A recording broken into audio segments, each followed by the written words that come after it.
Hey friends, aujourd'hui on se retrouve pour une vidéo qui sort de l'ordinaire pour ma chaîne. J'étais très malade cette semaine, j'avais espéré vous filmer genre une dizaine de vidéos à l'avance, tout était prêt, j'avais planifié plein de trucs et puis je suis devenue malade et j'ai perdu ma voix. J'arrivais par moments à parler dans la journée, par moments ça partait, bref c'était pas très mignon, du tout. Et du coup je ne vais plus filmer parce que ma voix n'était pas du tout fiable et ça me faisait trop mal de parler. Aujourd'hui je suis de retour et on va faire un petit examen ensemble, on va faire un petit test pour voir si je pourrais passer le test, l'examen que les immigrés aux États-Unis doivent passer pour prétendre à avoir la citoyenneté. Est-ce que je pourrais être citoyen aux États-Unis? Ce qui est particulier avec cet examen, c'est qu'on dit qu'un tiers des Américains ne pourront pas le réussir en fait. Pourtant que la majorité des immigrés qui passent cet examen arrivent à avoir la citoyenneté, ils arrivent à réussir. Sachant que bien sûr aussi aux États-Unis, pour la plupart des adultes, on apprend tout ça, tout ce qu'ils vont demander dans cet examen, on l'apprend qu'on est à l'école, on fait à moitié attention, on oublie après l'école, et tant que les immigrés, des personnes qui viennent, qui cherchent justement à avoir la citoyenneté, avant de prendre l'examen, ils vont quand même étudier, il y a des livres spécialisés dans ça, si jamais ça vous intéresse, je vous laisserai quelques livres dans le barre d'infos. Mais ma mère, par exemple, elle est canadienne et elle a pris l'examen il n'y a pas très longtemps, il y a quelques années, pour devenir américaine, pour avoir la double nationalité. Et donc, elle a réussi. Il faut simplement avoir 6 bonnes réponses sur 10 pour dire que vous avez réussi. Alors, le vrai test, le vrai examen, c'est pas un QCM, c'est plutôt quelqu'un qui est en face de vous, vous allez leur répondre. Cette personne qui est en face de vous, le USCIS officer, il va vous demander jusqu'à 10 questions qu'ils ont choisi sur une liste de 100 questions possibles. Et il faut avoir la bonne réponse qui est correcte aussi par rapport à l'actualité du temps. Je sais pas si, comment je vais faire, si je vais bien réussir ou pas. En fait, pour vrai dire, j'ai beaucoup de confiance que je vais bien réussir et tout. Donc, ça va être un peu embarrassant si c'est l'échec total, en fait. Moi, je suis une Américaine qui est née là-bas, qui a grandi là-bas, j'ai fait toute mon scolarité là-bas. Bon, je fais une année de l'université ici en échange, mais à part ça. Non, si tout se passe bien, la technologie est gentille avec moi, je vais mettre les questions en même temps ici. Qui est le chef de justice aux États-Unis actuellement? On a Joe Biden, Barack Obama, Anthony Kennedy, John G. Roberts Jr. Je sais que c'est pas B ou C, ça c'est sûr, parce que c'est deux personnes sans plus, c'est Anthony Kennedy ou John G. Roberts. Gosh, I don't know. Je vais deviner. Yes! Bonne réponse.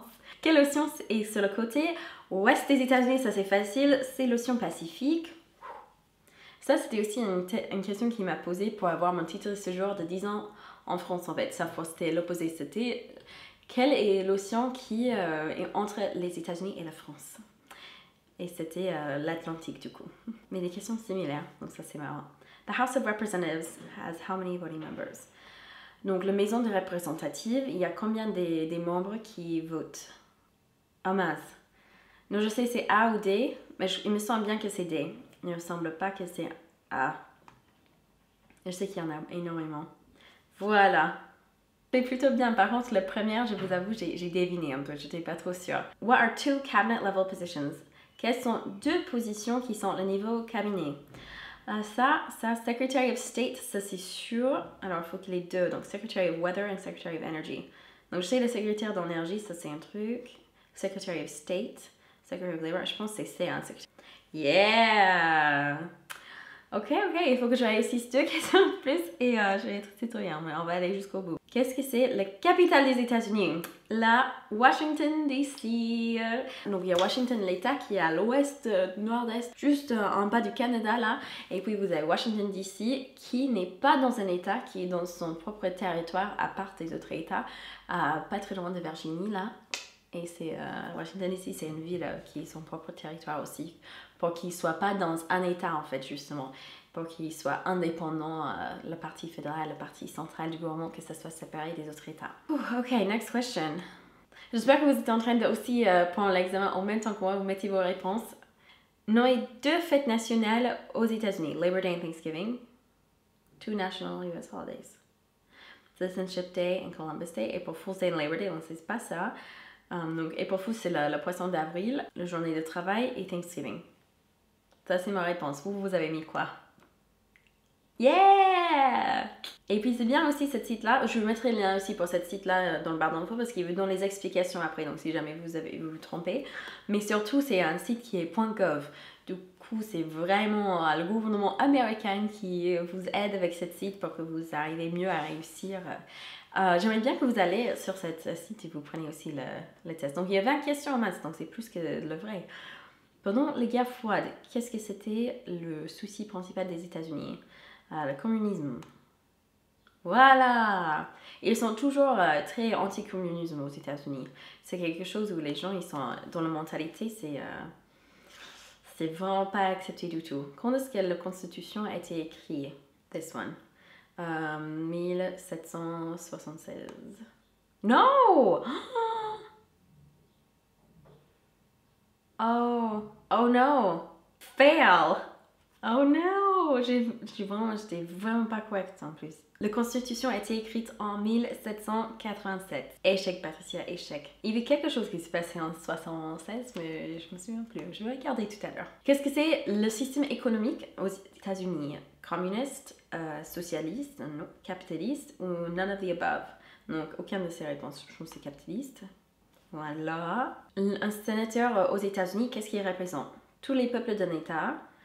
Seulement les peuples d'un État qui ont voté pour lui, seulement les peuples d'un État qui appartient à son parti politique, the state legislators.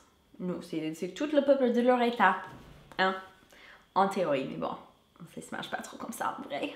Si le président ne peut plus servir, qui devient le président? Est-ce que c'est le speaker, donc le parleur de la maison, le vice-président, le président pro tempore ou les secrétaires d'État? C'est vice-président. Yeah! Quelles sont les deux parties de le Congrès des États-Unis? Le Sénat et le House of Representatives. La maison des seigneurs et la maison des communs. Non, le Sénat et les cours ou la maison des représentatifs et les cours. Non, c'est sans doute le Sénat et le House of Representatives. Ça, je sais. Yes, good job. Good job, good job. D'ailleurs, on doit voter pour pas mal de personnes. On va remplacer pas mal de personnes là en novembre et les gens sont très... Parce qu'actuellement, c'est les républicains qui contrôlent tout de A à Z. Ils ont la maison, il me semble, le Sénat et le président. Du coup, ils ont tous les partis au monde. C'est contrôlé par les républicains. Et il y a beaucoup de gens qui espèrent qu'avec cette élection, ça va être un peu plus équilibré. Qu'est-ce qui fait Qu'est-ce qui fait la branche judiciaire? Reviews laws, resolves disputes, decides if the law goes to the Constitution. All these answers. Je crois que c'est tout. Tout. Yeah! I'm doing good. Nommez un État qui est sur la frontière avec le Mexique. Californie, Florida, Alabama, Arkansas. Mais Californie. Voilà! Qui est le commandeur en chef de la militaire? Il me semble que c'est le président. Hein? C'est possible, je me trompe, mais il me semble bien que c'est lui la personne. Voilà. Le président est le commandeur commander-in-chief, le chef de la militaire. Qu'est-ce que la déclaration d'indépendance a fait? Il a déclaré notre indépendance de la France. Est-ce que vous pensez bien que c'est ça? Ça a libéré les esclaves, déclaré notre indépendance de la Grande-Bretagne ou a donné les femmes le droit à voter.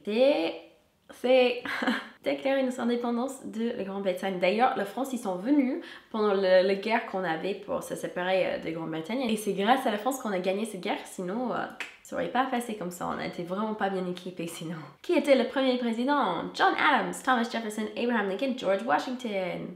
Selon vous, vous mettez vos réponses? Vous mettez bien vos réponses? George Washington. Yeah!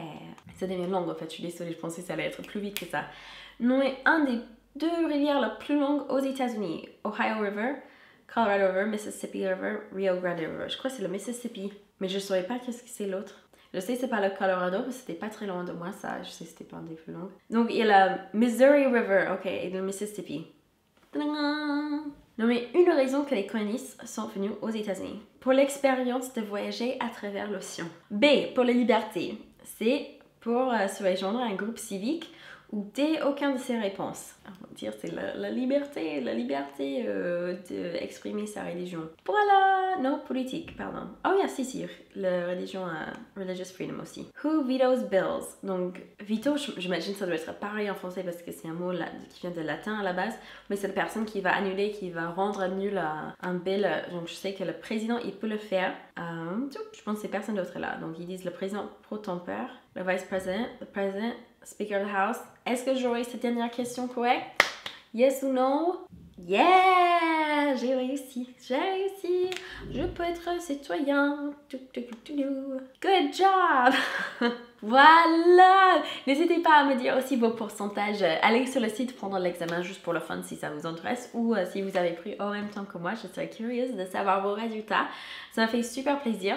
Je voulais aussi vous parler aussi d'un truc intéressant. Alors en France, tout doit être en français. Si moi je vais prétendre avoir la citoyenneté plus tard, il faut que je passe un examen pour prouver que je parle assez bien français. Le niveau demandé n'est pas très haut, mais il faut quand même parler, prétendre à savoir minimum pour pouvoir s'en sortir, etc.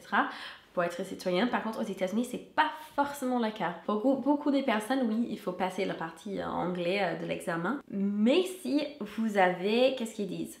Donc, à cause de votre âge ou le temps que vous avez resté avec votre carte verte en tant que résident permanent, etc., vous pouvez prétendre à une exemption de cette partie-là et prendre l'examen dans le langage que vous voulez. C'est parce qu'aux États-Unis, l'anglais n'est pas la langue officielle, c'est pas la langue de l'État.